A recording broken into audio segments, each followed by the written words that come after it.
Hello guys! Hello Taurus! Welcome dito sa aking channel, Kapalaran 888 Taurus. Alamin natin kung anong messages, vibration, gabay energy para sa inyong lahat. Ito general reading. Pwede kang makaresonate, gamitin mo ang iyong intuition sa panonood. General reading to ng April 2024 para sa lahat ng Taurus.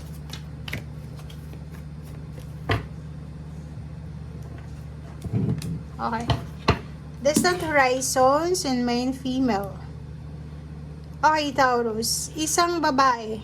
It's either matandang dalaga siya or may edad na siya. Like nasa golden age na siya, 60 years old above.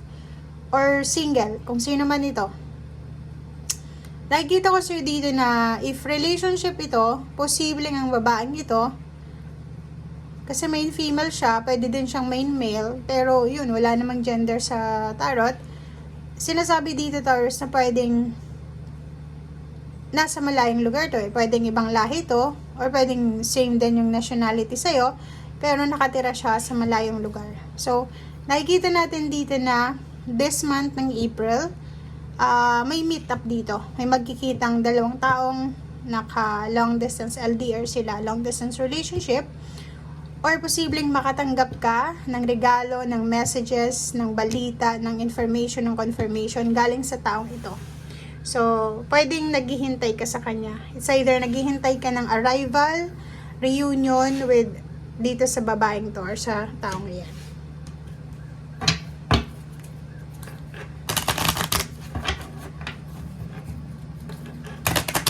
If Taurus ka naman na medyo may edad ka na,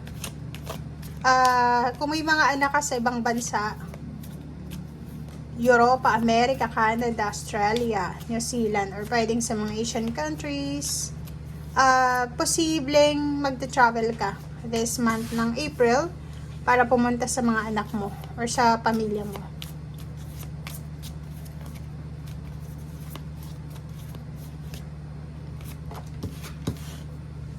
Next two cards natin is Lemuria Returns and then Divine Sensuality. Dito guys, sinasabi ng barahan na if you're married or in a relationship, sobrang sobrang intimate yung buwan na to, na parang love month siya para sa'yo.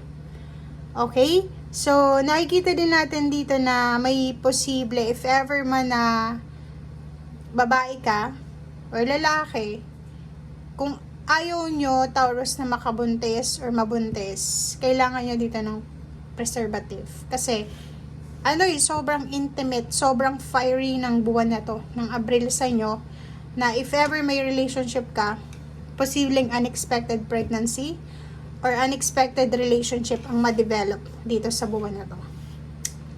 Wow! Pwedeng may announcement ng unexpected pregnancy, manganganak, mga bagong ideas, bagong inspiration, bagong goals, or kano pa man.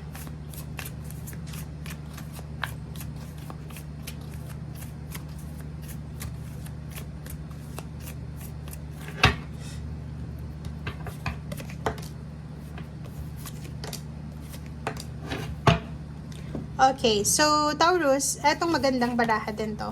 Itong number 44 kasi balance ito. So dito sa number 44 na to, isang magical blessings and miracles na posibleng mangyari sa buhay mo. Yun na nga, if ever na nag-expect ka na or matagal ka nang nag-expect ng baby, may milagro dito na may magbubuntis, may darating na kung ano man na hinihintay mo, lahat ng prayers mo ay may sagot na sa ngayon. Okay? And rediscover your seal. Okay? Pay attention. Yun na nga sabi ko sa kanina, pay attention sa kung anong nararamdaman mo sa buwan na to. If ayaw mong mabuntis, ayaw mong makabuntis, parang ganon, alam niyo na yung gagawin nyo. Okay? Be careful kung nagta-travel ka, nag-explore ka, or may bago kang trabaho or bago kang relationship. Kasi sobra-sobra yung desire mo dito eh. 'Di ba? Sobrang napaka-fiery ng buwan nito para sa inyo. Okay, sa trabaho, wag tayong masyadong mabilis magdesisyon. Sa trabaho, wag tayong maging impatient, yung parang maagawan ka ng trabaho. Ano lang, slowly but surely. Okay, number 49, 9, 10, 11, 12, 13, 4. Dito sinasabi na kailangan mo ng grounding, kailangan mo ng balancing energy. Okay? So, kailangan natin guys na balansehin lahat ng mga actions natin sa buwan ng Abril. So, ibig sabihin yan, kalma lang. Kumalma lang tayo ngayong Abril. Huwag tayong magmadali. Huwag tayong mag-rush or gumawa ng isang decision making or actions na pwede nating pagsisihan. Okay? Kasi, like yung mga bata pa dito na nasa 18 years old na kayo or pwedeng below 20 years old, pero hindi yung bata ha, minor de edad, na may relationship kayo, mag-iingat kayo kasi if you're a Taurus na ganyan, pwede kang mabuntis or pwede kang makabuntis or pwede kang magkaroon ng isang unexpected na pagkakamali. Okay? So, 7 of Pentacles. Naghihintay ka ng pera. Pwedeng trinabaho mo na siya. So, pwedeng na-delay yung salary mo for the month of March. So, nasa April ka, waiting ka para sa salary ng March. Ng March. And then yun, parang medyo disappointed ka, 'di ba? Like for example, na-delay yung sweldo nyo, na-delay yung hinihintay mong pera, na dapat ay nasa iyo na, nasa kamay mo na. So, syempre, disappointed ka. But, sinasabi ng Wheel of Fortune na huwag kang masyadong mag-alala. Kasi nga, yun, may magical blessings and miracles na darating sa'yo, may pagbabago. So, huwag kang masyadong mag-alala. Okay? Sa relationship din, if you are in a relationship, married, may live-in partner, sinasabi na may pagbabagong magaganap sa relationship mo. Okay? So, may choices dito. It's either may pagpipilian ka. Like, may karelasyon ka ngayon, tapos nagkakagusto ka pa sa iba. Or pwedeng single ka, pero maraming nagugustuhan mo. Okay, meron din ditong magkarelasyon na nag-iisip silang mag-travel together. Okay? May dalawa ditong tao na nagmamahalan, magkarelasyon, and ang focus nila sa Abril is planning. Nagpaplano sila para sa pagta-travel. Pinaplano nila kung ano yung gagawin nila sa susunod na mga buwan.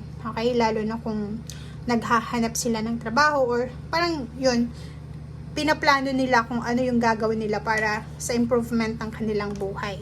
Okay? May Hierophant dito, may taga-advise ka.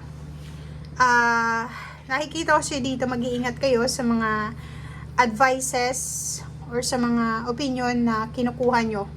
Okay? Kasi pwede kayong magkamali or pwede kayong masira. Okay, 10 of Swords. Sinasabi ng 10 of Swords na to na may mga issues, negative issues, pain and heartaches or kung ano pa man, na posibleng matapos na sa buwan ng April. May reconciliation, may mag-o-offer sa'yo ng apology, parang ganun. May makikipagbati sa'yo. And yung relationship is mas magiging mas strong, mas magiging maayos. O, tingnan mo. So, if ever may sa'yo, makipagbati, tanggapin mo na siya. Okay? If ever ikaw yung kailangan na mag-ask ng apology, gawin mo na siya. Okay? So, thank you guys. Bye!